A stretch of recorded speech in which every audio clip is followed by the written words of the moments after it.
You're looking to understand something complex without getting lost in the weeds, right? Yeah. You want the key insights, the stuff that really matters. Yeah, get straight to the heart of it. That's what we do here. Welcome to the deep dive. Today we're tackling, well, particularly intriguing set of ideas.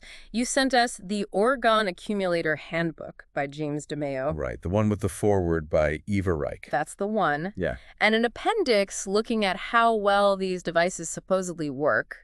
It's definitely a deep dive into some truly unconventional thinking. And the central figure here is Dr. Wilhelm Reich. He's the one credited with discovering what he termed Orgone energy. Now, it's probably worth saying right off the bat, and the handbook mentions this too. Reich's work was incredibly controversial. Hugely controversial. I mean, the U.S. federal government actually ordered his books burned back in 1956. That kind of gives you a sense of the reaction. It really does. So for this deep dive, your mission, if you choose to accept it, is to get a handle on the core ideas in this handbook. What is Orgone energy, according to this text? How are these accumulators built and used? What observations are actually reported? We're digging into the framework presented by DeMeo. All right, let's dive in. The big question first. What exactly is Orgone energy, as described in this handbook? Okay, so the handbook presents it as a fundamental cosmic life energy. Think of it as a basic creative force that's just everywhere in nature. And Reich didn't just theorize this. No, for him, it wasn't just theory. He believed he directly observed it, identified it. The text really emphasizes that it's like active energy, right? It charges things. Exactly. Living, non-living. Supposedly, it charges everything and radiates from everything. And crucially, it can be attracted, absorbed, or reflected. So definitely presented as a real physical thing, not just a metaphor. Precisely. That's key. And it's not just tied to objects. It supposedly exists freely in the atmosphere, even in a vacuum. Okay, and this free-form energy has characteristics. Yes, the handbook describes it as excitable, compressible, and, get this, spontaneously pulsatile. Like it has its own rhythm. Pulsatile.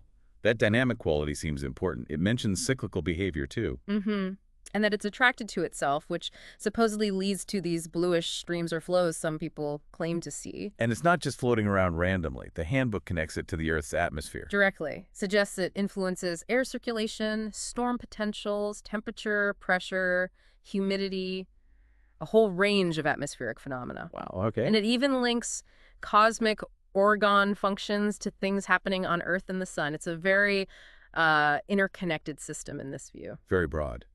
And zooming in on life, how does it fit there? It's positioned as absolutely fundamental. In living things, it's supposedly the engine behind core processes, pulsation, streaming within tissues, even electrical charge. It's linked to the basic behavior of protoplasm. And emotions, that seems like a leap. Oh, the handbook tries to bridge that gap. It suggests that emotion itself is basically the ebb and flow of this orgone energy within us. It's trying to ground subjective experience in this physical energy. Okay, so to understand that better, we need to look at Reich's earlier work. Right. The handbook points back to the 1920s. He was looking into biological energy, initially connecting it to Freud's idea of libido, But he took it further, developing it into this broader concept governing emotion, behavior, sexuality.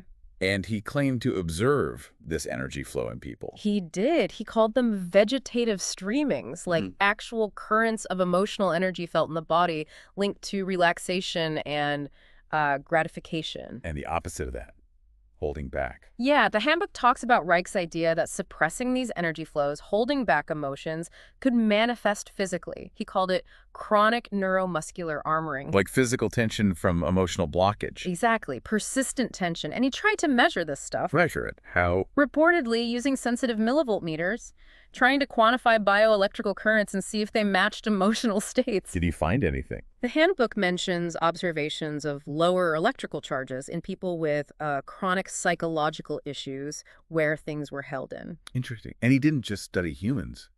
Amoebas. Right. He looked at amoebas, too, their expansion and contraction, again with millivolt meters. This led him to identify what he called bions. Bions. These tiny, ultramicroscopic vesicles that showed specific movement under certain conditions.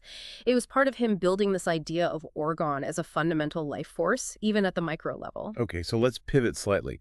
According to the handbook, if you have a strong concentration of this orgone energy, What happens? What are the physical effects? Well, the handbook lists quite a few purported effects, things like slightly higher air temperature nearby, a higher electrostatic potential, Okay. higher humidity, but slower water evaporation rates.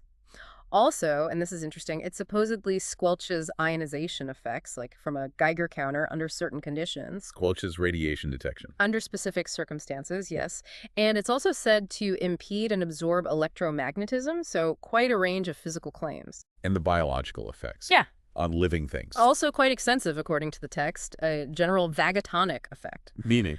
Uh, Basically shifting the nervous system towards rest and digest, more relaxed state. Good. Sensations of tingling, warmth, increased body temperature, both core and skin.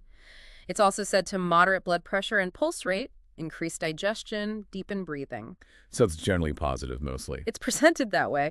Also claims of increased plant germination and growth, faster tissue repair, stronger immune response, and just generally more energy and liveliness. It's striking how the handbook notes similar concepts in other traditions, isn't it? Qi, prana. Absolutely. Qi in Chinese medicine, prana in Indian texts, even Western ideas like animal magnetism or élan vital. It definitely taps into a recurring theme in human thought about subtle life energies. Why do you think that theme keeps popping up? That's a huge question.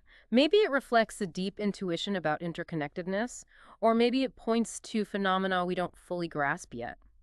The handbook briefly mentions some more recent fringe science that seems to hint at similar things. Like what? Like Bjorn Nordenstrom's work on weird ghost images on X-rays and bioelectrical fields, or Louis Kerven's experiments suggesting elements might transmute inside living organisms. Things that don't fit neatly into standard models. Right. And it also mentions people like Abbott, working on solar energy and weather, Langmuir's cloud seeding, even the old idea of the ether. Exactly. It seems the handbook is trying to place Reich's ideas within a broader context of scientific inquiry into subtle, often overlooked forces in nature. Which brings us squarely to the Orgone Accumulator itself, the device designed to concentrate this energy. The main event, so to speak. Yeah, a device specifically engineered, according to the handbook, to pull in and concentrate this atmospheric orgone energy. Okay, so how do you build one? What are the rules according to the handbook? The core principle is layering. Alternating layers of organic material, which supposedly absorbs orgone, and metallic material, which supposedly reflects it. Organic like wood, cotton. Yeah, things like wood, cotton, wool, Celotex is mentioned, and metal like sheet steel or galvanized iron. Critically, the inside layer must be metal, the outside organic. And no paint on the inside metal. Explicitly warned against. No paints, no varnishes on those interior surfaces. Seems very important in their view. And more layers means more power. It talks about plies. Exactly. A 3-ply, a 10-ply. The number indicates the pairs of organic metallic layers. More plies are said to create a stronger accumulation effect. Are there materials you shouldn't use? Oh, yes. The handbook is quite specific, warning against copper and aluminum, for instance. Also, certain plastics, like polyurethane foams, they're considered potentially toxic in this context, either to the orgone field or the person using it. Okay, so materials matter. What about where you put it and how you look after it? Location and maintenance are stressed.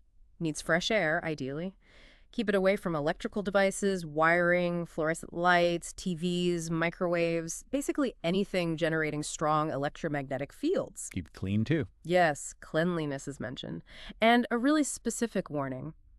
Avoid using it during wet, rainy, or very humid weather. Why is that? The implication is the atmospheric orgone charge gets too strong or agitated, potentially making the accumulator's effect overwhelming or unpleasant. And bigger ones need more space. Right. Human-sized accumulators are best kept outdoors, or maybe in a large wooden barn or shed, well clear of power lines, and interestingly, nuclear facility. Nuclear facilities. That ties into other warnings, doesn't it? About disturbed energy. It does. The handbook introduces this term, ORANER. It stands for Orgone Anti-Nuclear Radiation Effect, but it came to mean agitated, unhealthy orgone energy. Caused by? According to the text, irritation of the orgone field by nuclear materials, but also strong electromagnetic fields, like from radar or even just lots of household electronics. And there's another term, DOR. Yes, DOR, or deadly orgone energy.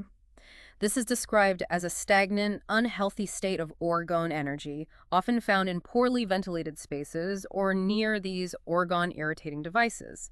It's linked to feelings of malaise, fatigue, oppression. And those irritating devices are pretty common. Very common. Fluorescent lights, TVs, computers, microwaves, electric blankets, cell phones, Wi-Fi routers. The list is long.